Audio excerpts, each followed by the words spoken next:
Yes, good afternoon. Welcome to the Midday View. A sad day indeed, I guess, for Busa. I mean, after all, Jabu Mabuza was there as well at the beginning, especially of the revamped organization.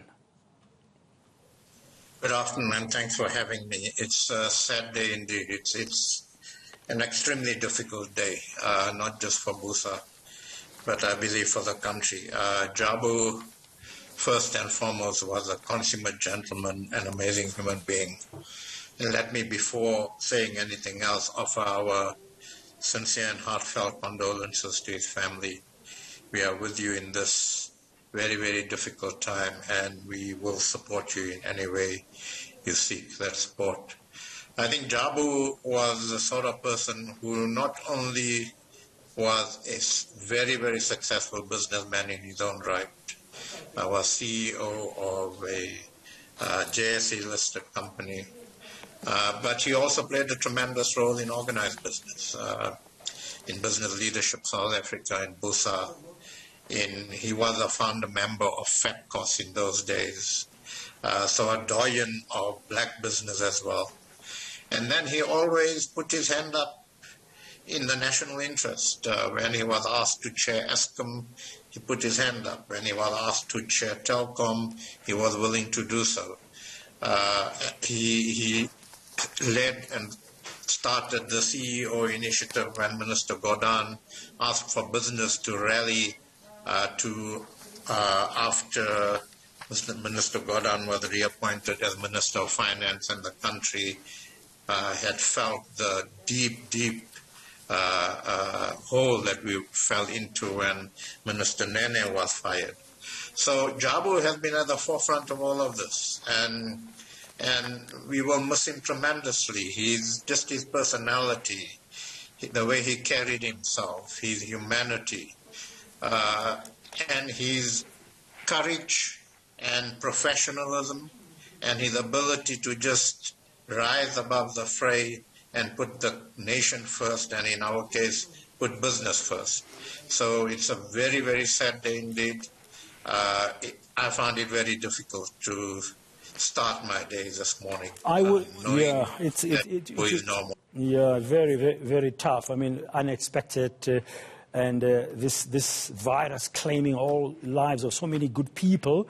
And just before I went on air, Kes, my colleague Thulasizwe Simelane shared with me an article which was written for the Financial Mail in January last year by the then Financial Mail journalist Skonanti Manjanja, who's today the national spokesperson of Eskom, where he emphasized the integrity of Jabu Mabuza as he resigned from Eskom, looking back at what was happening then, and just thinking back of his humble beginnings as a taxi driver and how he behaved with integrity, as you said, all the time, raising his hand up each time there was a need to play a role at the national level, and doing it with all commitment.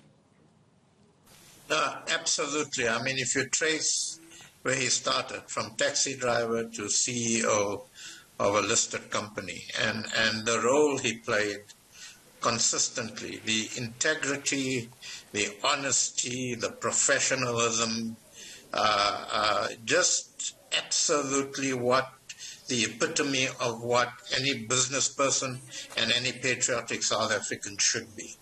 And that's what we're going to miss. I think we will feel Jabu going as we continue doing the work we are doing, because he won't be there anymore for us to pick up the phone and get his guidance, to tap on his wisdom, to ask him to intervene when we needed somebody like him to intervene. And I think we're going to feel that very, very severely as we continue working our way even through delivering the vaccines we need to deliver, administer the vaccines we need to deliver, working our way through to rebuilding the economy that has been devastated, not just by COVID, but was in recession pre-COVID.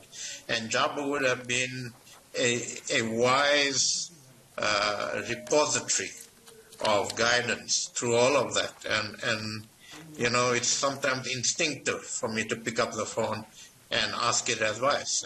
And I think I'll still do that probably instinctively, and then it will hit home that he's no longer at the other end of that phone. Yeah, I mean, he built his leadership skill and his business acumen in the streets of South Africa, in the taxi industry, and ended up with the likes of Tsogo-san, you know, when I interacted with him many years ago, and as you said, as we know, as well as chairman of Eskom. Very briefly, Kes, I know we ask this question time and again, and you've sort of touched on it now when you were answering the second question. How should we honor men of his caliber, especially in the world of business? Well, I think in my view, the best way we can honor him in business is to ensure, one, that we make sure that organized business is organized and does lead business not just in the creation of an environment for profitable, sustainable business, but organized business leads business in its role, in its corporate responsibility role, and the role it needs to play in building our country, in building our economy with other social partners. And to do that in an ethical way, in an honest way, in an above-board way, and in a humble way. That was Jabu, but with all the humility, also in a way that was courageous to talk truth to power honestly, but also to ensure that business is a critical element of society, is a critical element of building this country based on a strong economy. Thank you very much, Kes Kuvadia, for your words there as you pay tribute to the late Jabu Mabuza.